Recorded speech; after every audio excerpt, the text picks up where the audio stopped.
This video is going to review or go over the lesson for solving simple interest problems. So the first thing that we're going to take a look at is some of the vocabulary that deals with finding or solving interest problems. So if you take a look at the screen, we're going to go ahead and fill in some of these blanks. So interest that is applied to the initial amount only is called simple interest. So basically we're defining the main part of our lesson. So then from there, so simple interest or interest is the amount that is being applied or gained. The initial amount is called the principal. So that is what you're starting with. So if you take out a loan, it would be how much the loan was worth. If you open a bank account, it would be how much money you deposit or put into the account, and so on. So that would be your principal or your starting amount. An interest rate is the percent used to calculate the interest on the principal, and then time is going to always play a role in the calculation of interest. So again, our keywords are interest or simple interest, principal, interest rate, and time. If you take a look at this bubble looking thing right here, this is your equation for solving interest problems. If you take a look with interest and principal, those will always be dealing with money. The interest rate itself will be written as a percent, and time needs to be represented in years. So some of the problems might say months. We need to make sure that we are calculating or looking at time in years.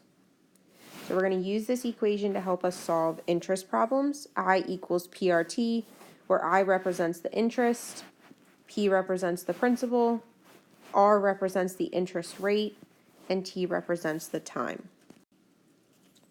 So let's go ahead and take a look at our first example. So it says Victoria opens a savings account with a deposit of $300. So that's going to be important. So we're depositing $300. She will earn 1.6% simple interest each year on her money. How much interest will she earn over 5 years? So the first thing we're going to do is we're going to write our equation. So I equals P times R times T. And then off to the side, we're going to identify I, P, R, and T, and then we'll substitute the letters or the numbers with the letters in the equation.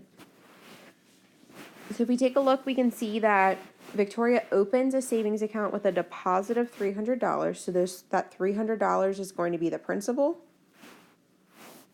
The 1.6% interest is technically the interest rate. So we're going to fill that in next to the R. And then we keep reading. It says how much interest. So that's what we're finding. And then finally, we can see that it's over 5 years. So now we're going to take that information and we're going to substitute or replace our letters with numbers. So we don't know the interest. We know that P is equal to $300. We know that R is equal to 1.6%. And we know T is equal to 5. When you're solving for the interest rate, you are simply going to type this in on your calculator. So you're going to type in 300 times 1.6% times 5.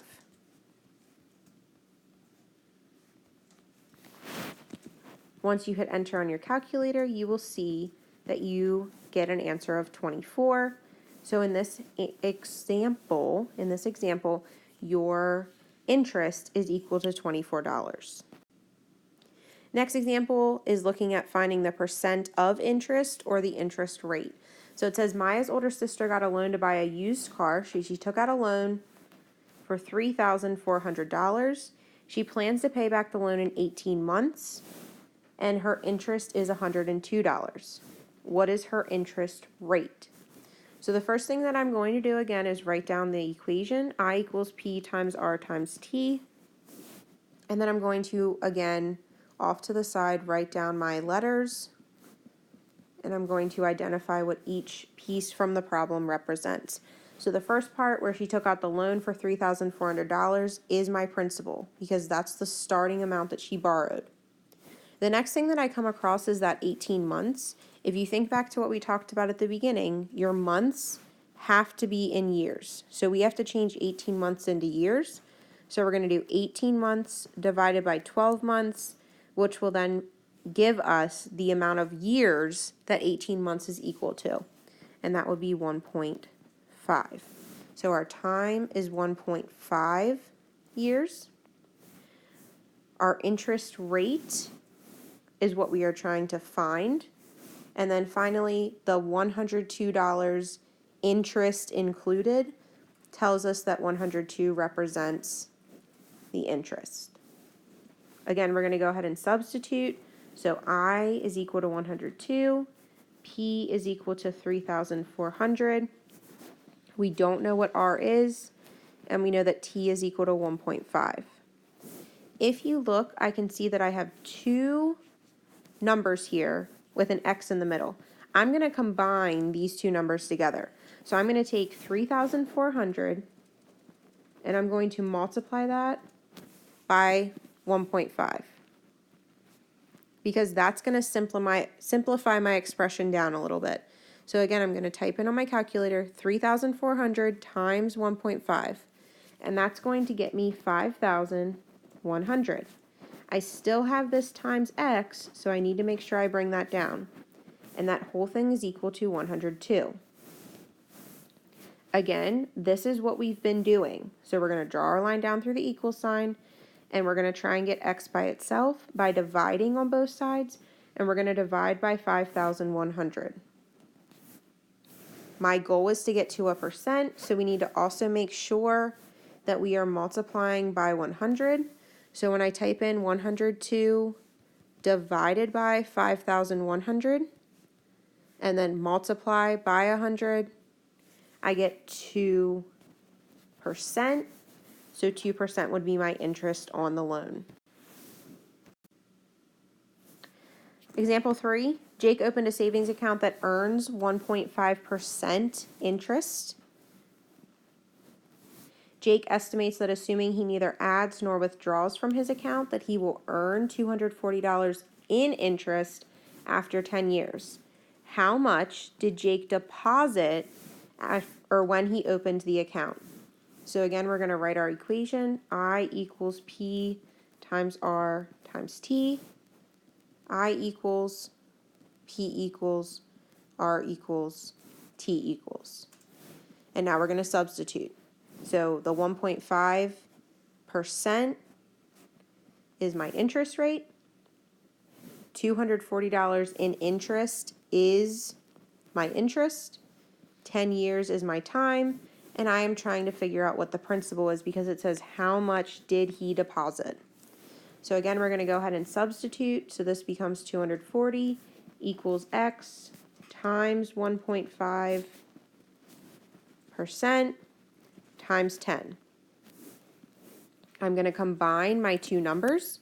So 1.5% times 10 equals 0.15 times X, and that is still equal to 240. I'm going to go ahead and solve for X by dividing by 0.15 on both sides. Remember that you are finding the principal. The principal will be bigger or a bigger number than the interest. So when we divide 240 divided by 0.15, we get $1,600. So our principal is equal to $1,600. If you flip your paper over to the back, we're going to take a look at two examples in this video, and then you'll work on the rest by yourself.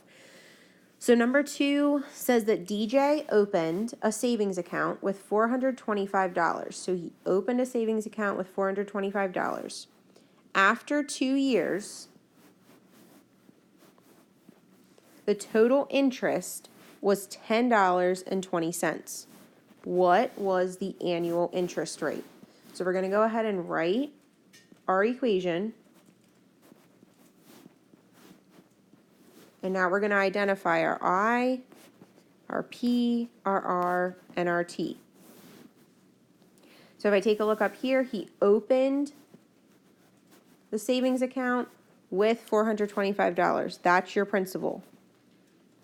2 years is going to be your time. Total interest is $10.20, which means that we are finding the interest rate.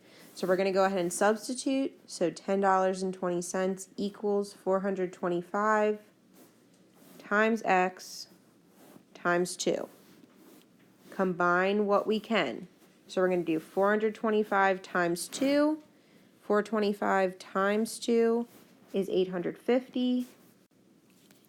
And then we're going to make sure that we're multiplying by X, and that is equal to $10.20. We're going to go ahead and solve for X. So we're going to divide by $850 on both sides. Again, I'm finding the interest rate, which is a percent. So we need to make sure that we also multiply by 100. So once I do $10.20 divided by 850, I need to make sure I multiply by 100. And I know that X is now equal to 1.2%. The last example that we're going to take a look at is number 6. This says that Tony took out a loan for $600 with a 3.5% interest. He plans to pay back the loan in 6 years. How much money will he pay back after 6 years? So again, we're going to write down our equation,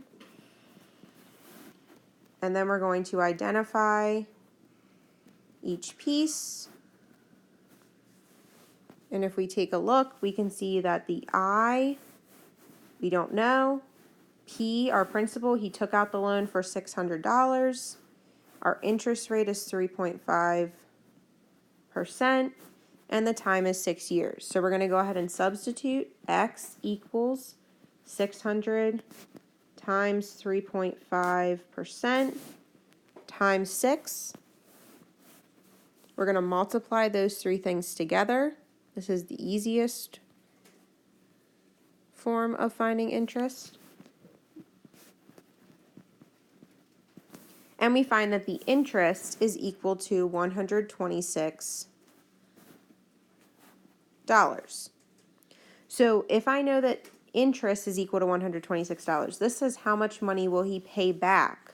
So he borrowed $600. Okay, he borrowed $600. So he has to pay that back, but he also has to pay back the interest. So we're going to take the principal plus the interest, and that's going to get us what we have to pay back. So if we go ahead and add those two things together, 600 plus 126 is $726. And that's how you would find how much money he will pay back.